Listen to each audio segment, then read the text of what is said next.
Hey there, welcome to Community. My name's Tony, and it's so great to have you with us today. If this is your first time joining us, the band is going to kick things off for us in just a minute. Lyrics will be up on the screen so you can engage with the music however you'd like. Sit or stand, however you feel most comfortable. After that, one of our pastors is going to share a message with us. All in all, the service will last for about an hour. If you're new, make sure you head down to the black table in the corner of the cafe on your way out. We've got something just for you. If you're joining us online, wherever you're joining from, thanks for making Community a part of your weekend. Last thing, if you're in the building with us, we've got some awesome programs happening downstairs for your kids. They're safe, secure, and your kids are bound to have a blast. You've still got time to check them in. If you head down to the big blue wall in the main entrance, you can check them in there. And with that being said, we're gonna get started here in just a moment. So find your seats if you haven't already. Here we go.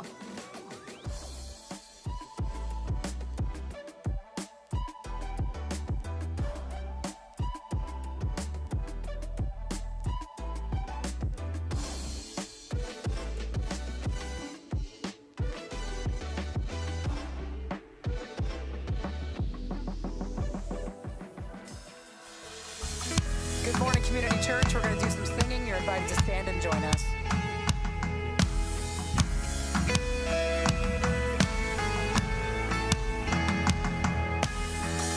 Remember those walls that we call sin and shame?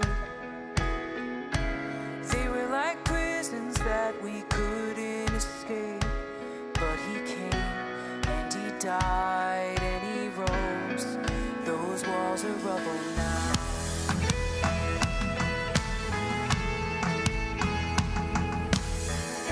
Remember those walls that we call death and grave?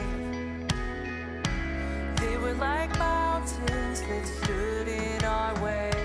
But he came and he died and he rose. Those giants are dead now. Let's sing, this is our God. This is our God. This is who he is. He loves us. This is our God. This is what he does. He saves us. He bore the cross, paid the grave. Let heaven and earth proclaim. This is our God, King Jesus.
Christ is my firm foundation,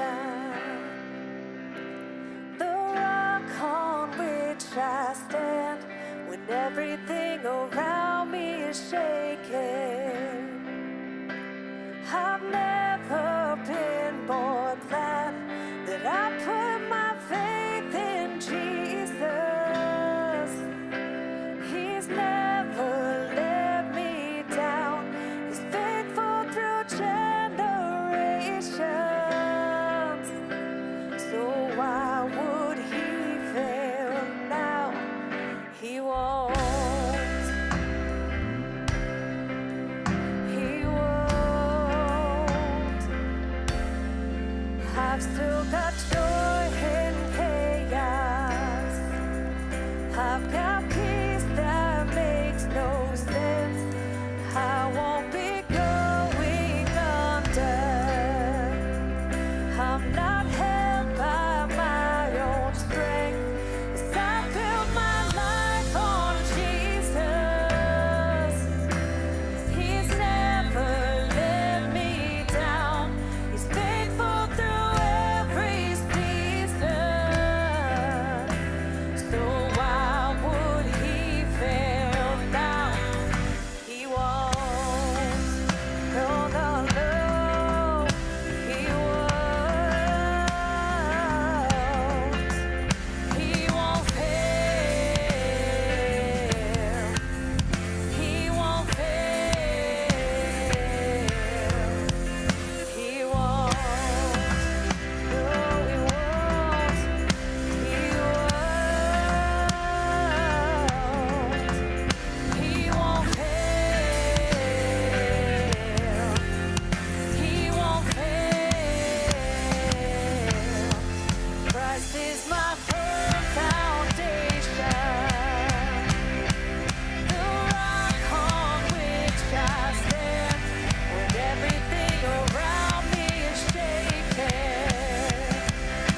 Jesus and find your peace.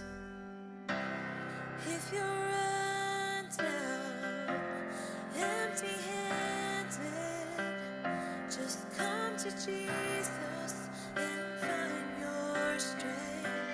Yes, hope for the hopeless, rest for the weary, help for the hurting. He is mending the broken, bearing the burdens. Oh, that's your need, and if you're wandering in the darkness, just come to Jesus and find your way. If you want freedom, you need forgiveness, just come to Jesus and find His grace. Hope for the hopeless, rest for the weary, help for the hurting. He is mending the broken, bearing the burdens. All that you need. Comforter, Counselor, Prince of Peace, Author and Maker of everything, Defender, Deliverer, King of Kings. He is Helper and Healer forevermore, Savior and Shelter in every storm, Refuge, Redeemer, Lord of Lords. He is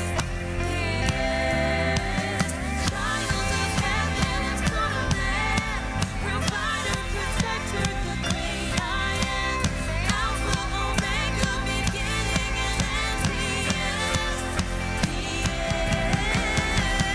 hope for the hopeless, rest for the weary, help for the hurting. He is mending the broken, bearing the burdens. All that you need, all that you need.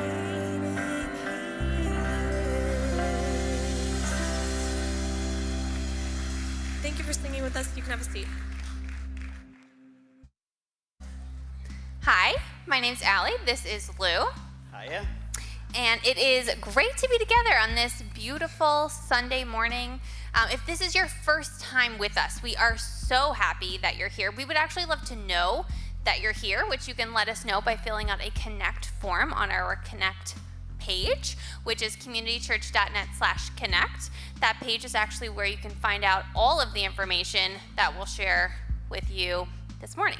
And if you fill out that form, we'll send you a little gift card in the mail. But if you prefer to talk to someone in person, you can do that as well by going to the table downstairs with the big I'm New sign. So it's hard to believe that it's almost September already, but I know. Yeah, but No, we September is still have a little more summer. Okay, yeah, a little.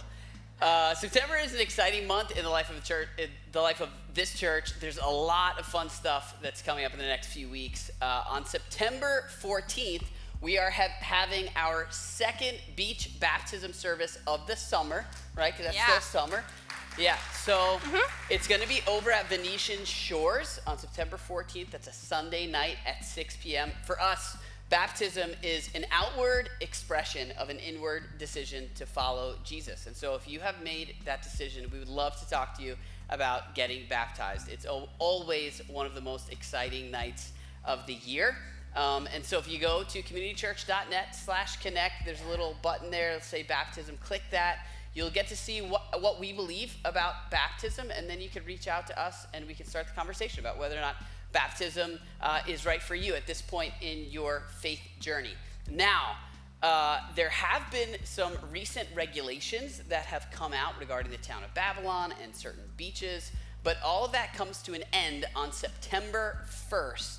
So it's not going to affect us at all because we're going to be doing it on September 14th. So communitychurch.net/connect and find out more there.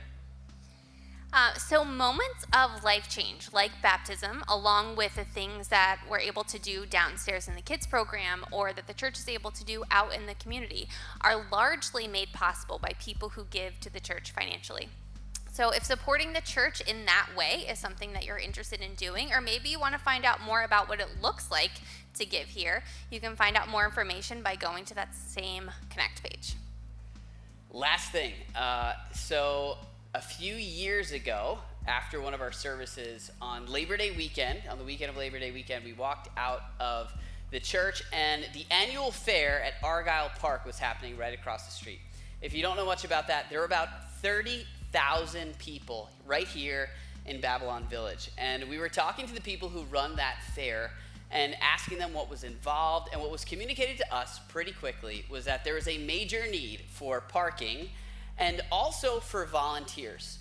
And for us, this felt like the perfect opportunity to practice what we preach. We've been saying from the beginning, since we started this church in 2020, that we want this church to be an asset to the community. We want people to be glad that this church is here, whether they attend the church or not. And so this is a really cool opportunity for us to live out what we say that we value. So last year we did our first ever, we called it Church Has Left the Building. We don't have in-person services on Sunday morning, which is pretty radical, but we decided rather than having services where we talk about serving people, instead we would go out and actually serve people. And so it was a blast last year. We had a hamburger stand. There were a bunch of different things that we were running. We had people help set up and tear down. We got some pictures up here. It was a great opportunity for us to, like I said, live out what we value. But there are also a lot of people who had been attending the church, but really hadn't connected all that much with other people who go to the church, who just jumped in and helped out. And it was cool to see now, a year later, how many people look back at that event as the thing that really got them plugged into the community. And so if you'd like to help live out the values of this church, practice what we preach at this church, and you'd like to get connected with some other people here, you can go to communitychurch.net/connect. You'll see a little thing. It says the church has left the building. And if you click that, there'll be a drop-down menu of all of the different slots you can sign up for. So it's not just like you sign up and you're stuck there the whole day. We've broken them down into little chunks where the role is very clear, the time is very clear, and you can be part of making a pretty huge impact in the community. The feedback we got from it last year was tremendous, and we're excited for it this year. But make no mistake, though we're not having church services that Sunday, what we're doing out there, it is no less spiritual and no less important than what we typically do here on a Sunday morning. It's just, it looks different. So that's it. That's all we got. Yeah, so that's it for us. In just a minute, Tom will be up to continue our series, What to Do When You Don't Know What to Do. So here we go.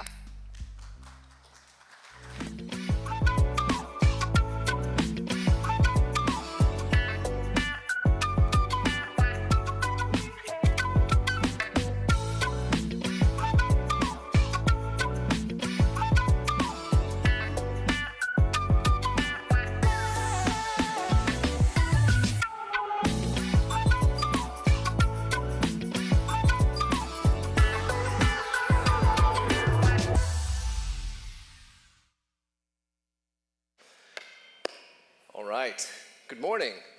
Good morning. Welcome to Community Church. We're in part 4 of a series called What to Do When You Don't Know What to Do. And to tell you all about that, I want to give you a little story. So I have taken a trip to Tuscarora Inn and Conference Center in Mount Bethel, Pennsylvania, probably like 40 plus times in my life. And I know that route really well. Well, years ago, even though knowing this route, I headed that way from Long Island, headed west on the expressway, got onto the Cross Island Parkway, took the Throgs Neck to my least favorite road on the planet, the Cross Bronx Expressway, Yeah, you know. And I took the GWB, right? And that's like the normal route, and then you get to 95 South, and you want to get onto Interstate 80. Well, I was traveling with friends and my wife, and we were just having fun and talking in the car. We get over the George Washington Bridge, and I'm just like, all right, I just got to keep an eye out for 80, and we'll get there, right? Well, some time goes by, and I'm like, I don't ever remember seeing signs for Trenton, New Jersey on this route before. And I come to find out that I'm like 20 to 30 miles south of the turn that I was supposed to take to get onto Interstate 80. And basically what happens then is I realized this. Now this is before, I should mention, before smartphones were everywhere and we had GPS built into our phones. So I was like, oh my gosh, I don't even know how to get back. So I get back onto 95 north, find the 80 exit, and then take that west. And we arrive embarrassed, 2 hours late, spent some more money on gas than I needed to, spent more time in the car than I was supposed to. And I mention this story because I had a destination in mind. I had a place that I was trying to get to, but my intentions were not enough. It's not enough just to be like, I really want to get to Pennsylvania, when it turns out I was headed in the wrong direction. I was headed south, like all good New Yorkers, to Florida. And really what I needed to do is head west to Pennsylvania. And the reason why this happened, my direction was off, because I had made some poor decisions. I had trusted myself really well to just know where to go. And I was on autopilot and I messed up. And while this is a funny story, it didn't really cost me too much in real life. Actual life is a lot like this as well, that maybe you wouldn't call them destinations, but there are places you want to be in life. There's a person that you would like to be at some point in your life. Like we talked about in previous weeks, like if you could imagine yourself in 5 years, what would you be like? What would your life look like? What kind of character would you have? What habits would you have developed? What things would have occurred? And oftentimes our destination is influenced by the direction we're headed in. But the direction we are all headed in, each of us individually, is determined by our decisions. It's determined by how good of a decision we make. And this series, What to Do When You Don't Know What to Do, is intended to help you ask great questions, better questions that will help you inform your decisions, thus leading to the direction and then finally your destination. Because here's the thing, a lot of times when we make bad decisions, we just go, I wasn't smart enough in the moment. I didn't have enough information. But I don't think that's always the case. Sure, there are times where, we don't have enough or we weren't skilled enough to make the right choice. But oftentimes what really matters is the types of questions we ask. The better the question, oftentimes the better the answer, which will get us where we want to go. And that's what this whole series is about. When you're in a situation where you don't know what to do, maybe it's a brand new situation, it's a circumstance you never expected for yourself. Maybe it's difficult. Maybe it's like this huge life hurdle. Maybe it's a major obstacle that you're like, I cannot believe this is in my life. It could even be a positive thing, an opportunity. There's an opportunity that sits before and you're like, do I take it? What do I do about this? And you're not sure what to do, that you would reach for the questions we have been presenting in this series, because we think that the better the question, the better the answer, and that will ultimately take you to where you want to go. In part 1 of the series, this was the question. Am I being honest with myself, really? Like it's an invitation to explore internally what's going on. And when I tell people that, well, I'm just, this is what I want, well, why? Am I being honest with myself? Do I feel pressure to do a certain thing, to want a certain thing? Am I scared? Is there a cover story for the feelings that I'm telling people about? Am I being honest with myself, really? In part 2, this was our question.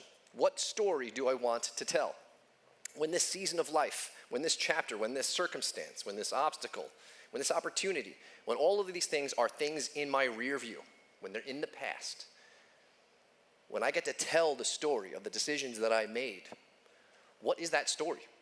And if I can see that story play out, what do I need to start doing today so that I can write that story? What's the story I want to tell? And then part 3, this was our question. Is there a tension that deserves my attention? When you're making a big decision, when you're faced with difficulty, and you want to take a step of action, but there's like a little on the inside, a little bit like I don't know what you would call it, a nudge, like a little gut feeling, and you're like, ooh, something's a little off there. Are you paying attention to it? Maybe you're just a nervous Nelly and you don't like making decisions. Or maybe it's your conscience saying, hey, we heard something about this before. Maybe we should slow down. Or maybe it's even God. It's trying to get your attention, be like, hey, don't move so quickly. Think this one through. Are you giving any attention to that internal tension? Now this week, we're going to take a look at another question with the time that we have left. We're going to take a look at a question that I think can really be useful. It's like they're like tools in your tool belt to go for when you don't know what exactly it is you're supposed to do. This question is very useful in, I think, so many areas of life because life rarely fits into neat little boxes. Life is messy, life is wild, and sometimes we need great questions to make sense of it. I think this question will do that. For instance, life rarely falls into the simple right and wrong categories. Sure, there are major things like, should I kill this person? I don't know, I don't think that's a hard one. That one's pretty easy, right? Don't kill. That's a good one we can get on board, right? That's not right, that's wrong, right? Okay, if you have the opportunity to think about it, it means that you're probably premeditated. All right, let's not go there. But the idea is, right and wrong. But there are other questions that don't fall into that, where it's not neat. Where you're like, I'm not sure if that the right or wrong question even makes sense. For instance, every Thursday night and every Sunday afternoon, when I leave this building, and we're all wrapped up and done, I want to stop and get fried chicken. And is it right? Or is it wrong? I heard one yes, thank you. It is absolutely, it tastes so right. But is it right or wrong? And we're gonna come back to this, I promise. This goes somewhere. But like seriously, is it right or wrong? I don't know if that's even the right question for this kind of thing. There are other questions like, should I spend more money on a guitar, because I love guitar and I play guitar, than my car is worth? Is that right? Or wrong? Don't tempt me here. I already struggled with that enough. But is it right or wrong? Is it right or wrong to want to take a job with higher pay, with more opportunity, but it's going to cost way more of your time? Is it right? Or is it wrong? Is it right or wrong to want to move out of state, to start your life like living on your own independently, right? Where it may mean leaving some friends back home. I don't know. Is it right or wrong to want to move away from family? Because you've experienced tension and difficulty, and you know the proximity isn't always good for you. Is it right or wrong to want to leave and move away?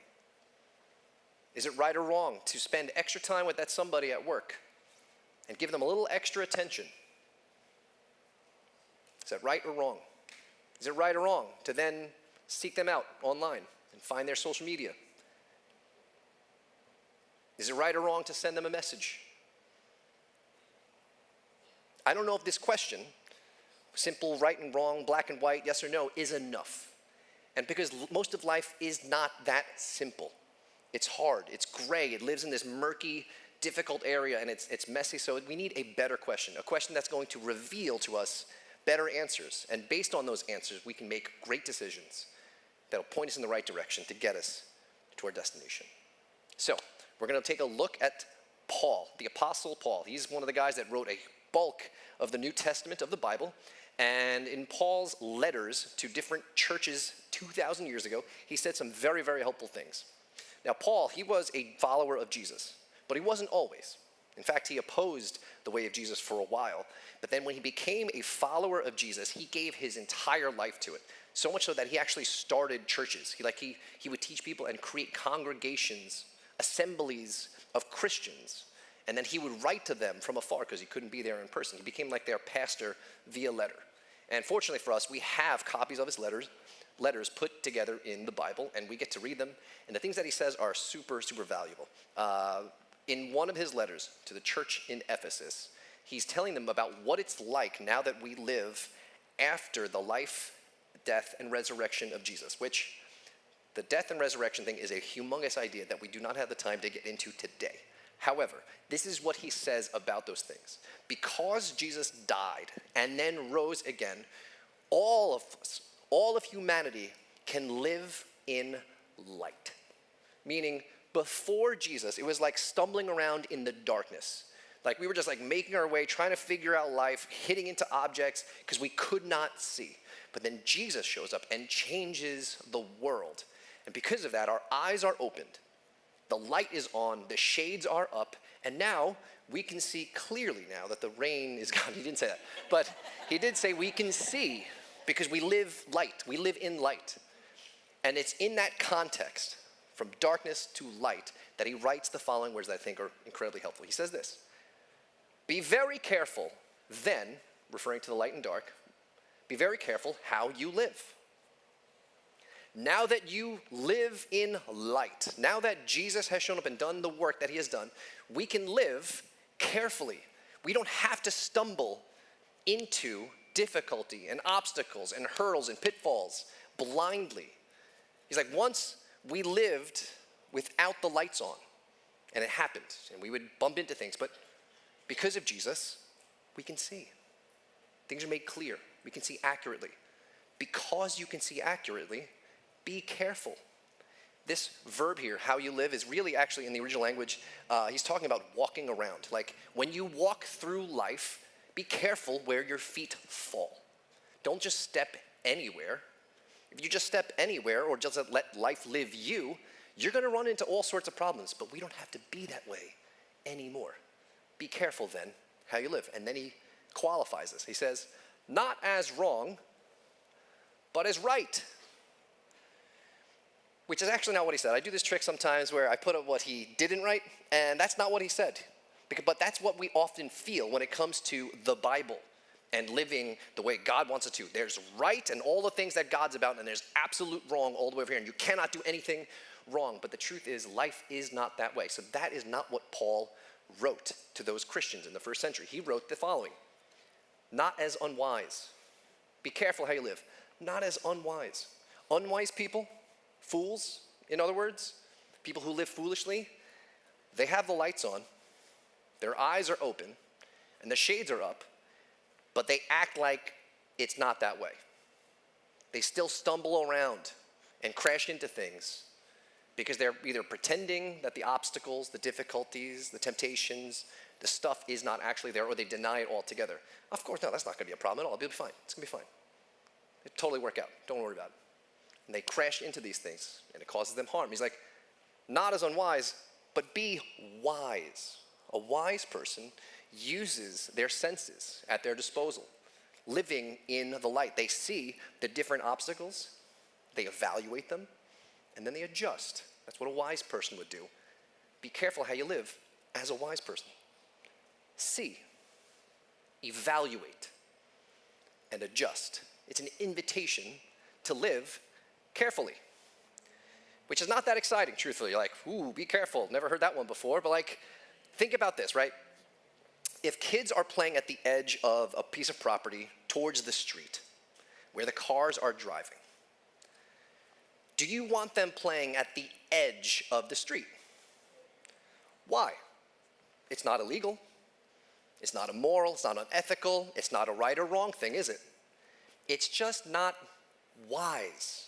It's not the best choice. You never know if the ball is going to go past the curb and now they're going to try to catch it and step into the street, or a stray car does something wild and gets too close for the well-being of the kids. So you're like, hey, be careful. Pull it back from the edge a little bit. Let's create a little bit of a buffer between us and the disaster that awaits us on the other side. What Paul's saying here is live that way. Live carefully. Give care to how you live. Don't just step anywhere and think it's going to be totally fine. There are dangers out there, legitimate dangers out there. Don't pretend they don't exist. That would be a foolish way to live. Instead, set up some guardrails for yourself.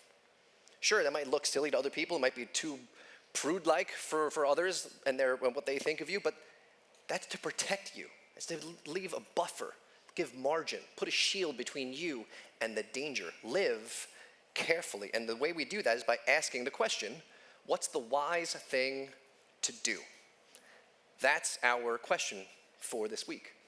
When you don't know what to do, when you're not sure how to proceed, when you're facing a situation you've never seen before, when you're tempted to eat fried chicken for every meal of your life, it's to ask, what's the wise thing to do? Because some things aren't just simple right and wrong, illegal or not. unethical, immoral, whatever. Sometimes it's hard to navigate these things. So choose to ask this question: what's the wise thing to do? And this is a very helpful question by asking this in two aspects. The first aspect is dealing with our past experiences. When you consider all that you have been through, when I consider all that I have been through and how I've handled things previously, when I think about the conversations that I've had with family members that have gone poorly because my temper flares up, what's the wise thing to do when I take that trip to visit my parents? Do I just bring up any old topic and just see how it goes? Or do I carefully choose my steps and not say the wrong thing? When you're back at work and you know there's somebody there that has your attention, but you know like how it's gone for you in the past, how it's felt, and where that's led you, maybe set up some guardrails and be like, you know what? I'm not going to talk to this person. That's not the wise thing for me to do. If you think about how you spent your money and how you like to live on the edge of your income or even beyond it, it's not wrong, it's not illegal, but is it wise, considering how you handled things before? And there's another aspect that I think is very helpful, is to think about your present circumstances. Like, what's going on right now in your life? Let's say there's an opportunity, this is a positive thing, for you to earn more, but you'd have to take on more to earn the more. When you think about your stress levels as of late, sure, the extra money would be nice, but is it, right now, the wise thing to do? It wouldn't be wrong. That doesn't make any sense. It doesn't fit the question.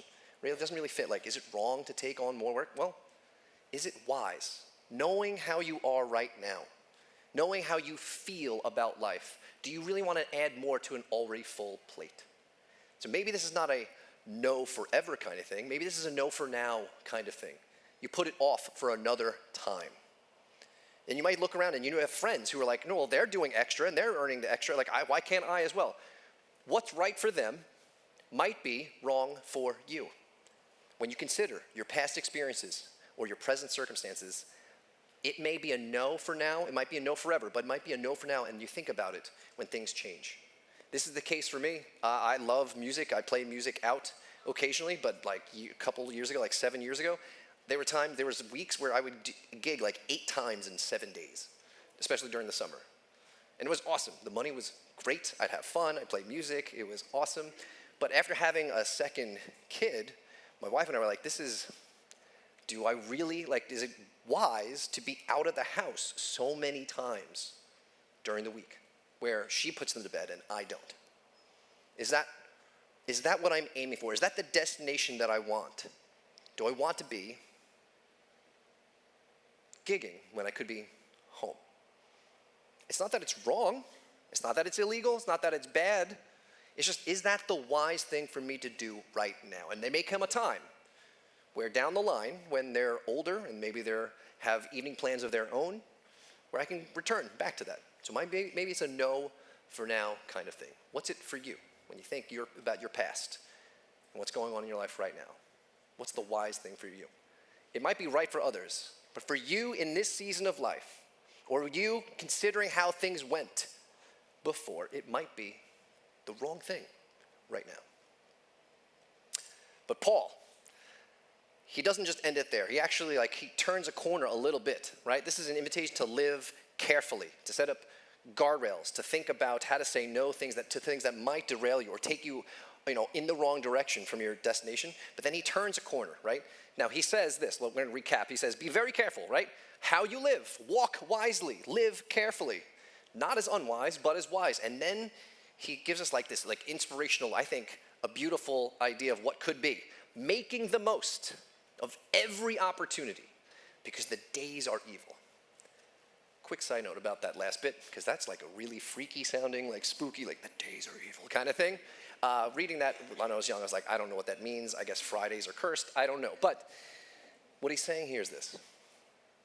The time at which Paul was alive, there was so much in that world then, 2,000 years ago, that wanted to take his attention, his efforts, his energy, his money, his affection, and it wasn't going to give him anything truly good in return. How much more the case today, where there are businesses and entities and people and things that exist that want to take your attention, your money, your hard-earned income, your affection and your time, and give you very little in return. They're not looking out for your good. In that sense, it's evil. It's the opposite of what's good for you. I mean, if you have ever been on the internet, you know this to be the case. Like, there's a trillion ways to spend your time and to throw money away and to buy this or that, or to pour your life into something that is not truly real. So in light of that, he says, make the most of every opportunity. Like, capitalize on the decisions that you get to make. Even if you're in a circumstance that is awful, terrible, not what you would want for yourself, even if it feels just so bad to be where you are currently, you can probably make the most of that circumstance. You can leverage that opportunity to produce something genuinely good. You can take that and maximize the potential and harness the good that's in this situation, even though it looks crazy and it looks weird. And thus, you can make the most of what you're going through. He wants us to look beyond our past circumstances and our present stuff and think about our future hopes and dreams. Where do you imagine yourself going? And based on that, make your decisions. Propel yourself forward to produce the good that you want, to reach the destination that you want for yourself, that you want for your families, that you want for your kids, for your grandkids, for the people that you care about. So it's an invitation to live strategically. Not simply carefully, though I think some of us probably need to hear that you need to give some attention to how you've been living. But this goes even like a step, not just further, but higher. Like, how can you take the stuff that's been handed to you, whether good or bad, the stuff that's showing up in your life, whether you want it or not, and how can you use it well? How can you make the most of what's going on? This might be a silly example, but recently I dropped my phone in the pool twice. I don't know. It's one of the times I was watching a video on finances and dropped my phone, very expensive phone, in the pool, which, think about the odd juxtaposition of that. Probably not the wisest way to spend your money. Then another time I was trying to clean the pool and the pole snapped and I fell in. I looked very coordinated, very graceful. I was a figure skater growing up. Anyway, but because of that, my phone broke while I was visiting my parents in North Carolina. And I came home with no phone, and then a buddy loaned me an iPhone 7, which, for those that don't know, the iPhone 17 comes out next month. So it's like using a clay tablet to send text messages. Like, I'm like carving into stone, like, hey, read this. It's like talking and there's like a can with a string attached to another can. The phone, the battery life is measured in minutes, and it makes calls when it wants to, and it's just been a real drag to use. And I've been very frustrated by its limitations and all of the things that it does unnecessarily. However, I'm like, is there a way through this that I can like make the most of this? And yeah, so for like 2 weeks I've been using this phone, and I've decided, you know what, I'm gonna just live with what it's giving me, and that's not much. So I don't use it nearly as much. I'm not sitting at home or elsewhere watching YouTube or trying to catch up on what's going on in the world. Like, I just can't. So I'm trying to ride that wave. I'm trying to take this wave of frustration that could hit me and rather be like, you know, maybe I can get on top of this thing and see where it takes me. And maybe I can make the most of this and ultimately, honestly, like be the person I really want to be, not a person who's watching YouTube or addicted to my phone all the time. I want to be a more present friend, coworker, husband, and father, and son, and brother, So maybe I was meant to break. I can't go there. I can't do it. But maybe I can capitalize on this moment. And so, purposefully, rather than like waiting till next month to get the new hotness that comes out, or getting a current thing, I bought an older phone that actually works, because I don't want to miss important phone calls. But this phone screen is so small, I won't install YouTube because I want to keep my destination in mind and maximize this opportunity to help me get there. And I know you're like, Tom, really? The biggest thing you have going on right now is your phone situation? Come talk to me later. I'll set you straight. Like, I understand that it may sound like I'm trying to downplay the severity of the situations you find yourself in, but that is not what I'm trying to do at all. I don't want to downplay any kind of pain or struggle that you're going through. But however, is it possible that there's a way to capitalize on it, to make the most of every opportunity, though the days may be evil, that can push you in the direction you want to be going in? Is there a way to ride that wave instead of be smashed by it? That you can reach new places or reach the places you want to be? Because there's a way forward by asking the question, what's the wise thing to do? So I have some questions, as we've been like ending every message, that I think hopefully will stir some things up for you. About wisdom, about making the wise choice. Not simply right or wrong, or what's permissible or okay, but better than that. What's the wise thing to do? You might be facing a breakup, or a relational strain, or some kind of serious friction in an important, whether romantic or familial or friendship relationship. Based on how you've handled that in the past, what's the wise thing for you to do? There's opportunities, it's a positive thing, for extra hours, side work, a gig here and there. But knowing what's on your plate today, with how you feel with life right now, what's the wise thing for you to do? It may not be wrong to spend big money on that purchase, or to spend little money on many purchases. But thinking about how things have gone financially for you, what's the wise thing to do? There might be a conversation that's headed your way, knowing that it's going to be heavy and weighty, and it bothers you. And when you finally get into it, you recognize that there have been patterns in the past that you wish you could not follow through with. Like, you don't want to follow that pattern anymore. Based on how that has gone in your past, what's the wise thing for you to do today to prepare yourself for that conversation, if it's unavoidable? What can you do now to make a change? When someone disappoints you, breaks your heart, breaks your trust, and there's a temptation to snap and react fast. But if you have an opportunity to ask this question, how would you handle it? What's the wise thing for you to do? Thinking forward, maybe you or someone you love has received some really awful news. A health scare, somebody's in crisis, there's some terrible thing happening. Is there a way, even through the fear, the dread, the pain, the confusion, the uncertainty, is there a way to capitalize, to make the most of this season? Not saying it's necessarily easy, but is there a way to use this for good, to use this to bring about good in your life and good in the lives of the people around you? If you're facing an ending, a transition of sorts that you didn't ask for, that showed up, because life just has a way sometimes of throwing us curveballs.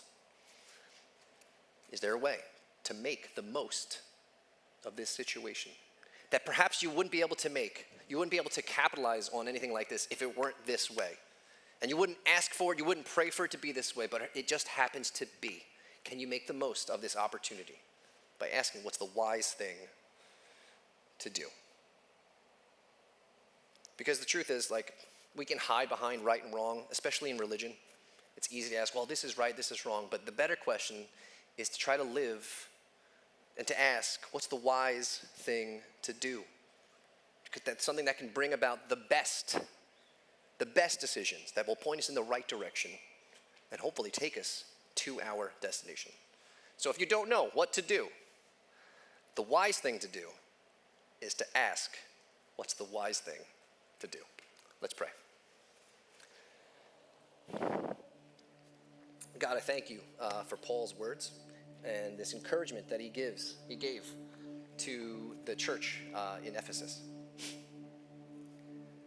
But if we're honest, if we're truthful with ourselves and with this topic, it is way easier to talk about wise things and what a wise person would do, but it is so much harder to actually walk it out, to place our steps purposefully, and to think about where we've been, where we are now, where we'd like to be. So God, I pray that you give each of us the strength and the boldness to actually not just talk about, but actually do this, to ask the question and then follow through. God, I pray for every person facing a difficult circumstance, maybe some hurdle, some obstacle that has come their way.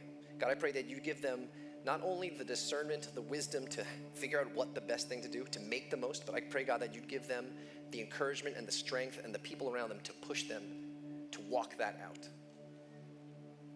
For every person who's feeling like they've been living on the margin, like right at the edge of their finances, of their emotions, on the edge of their strength, God, I pray that you would show them how to pull back, to create a guardrail, because it's the wise thing to do. It's not a matter of right or wrong.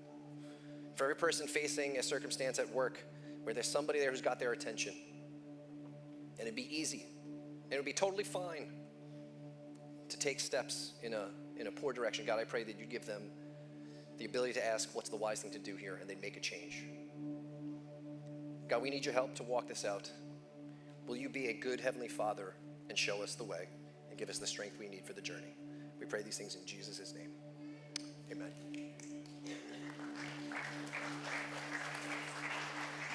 We're going to sing one more song. You're invited to stand and join us.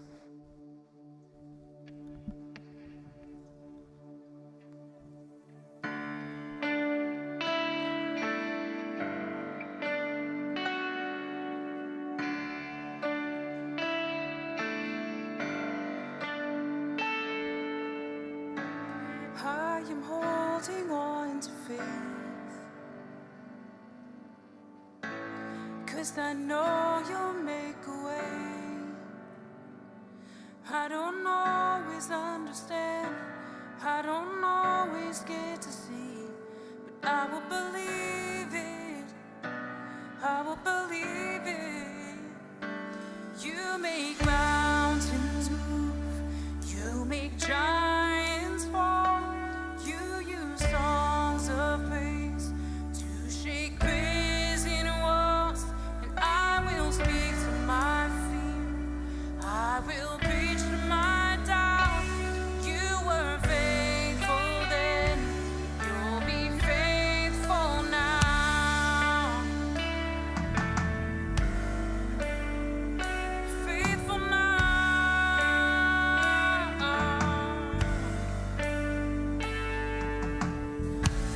I am standing on your word, calling heaven down to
Bye-bye.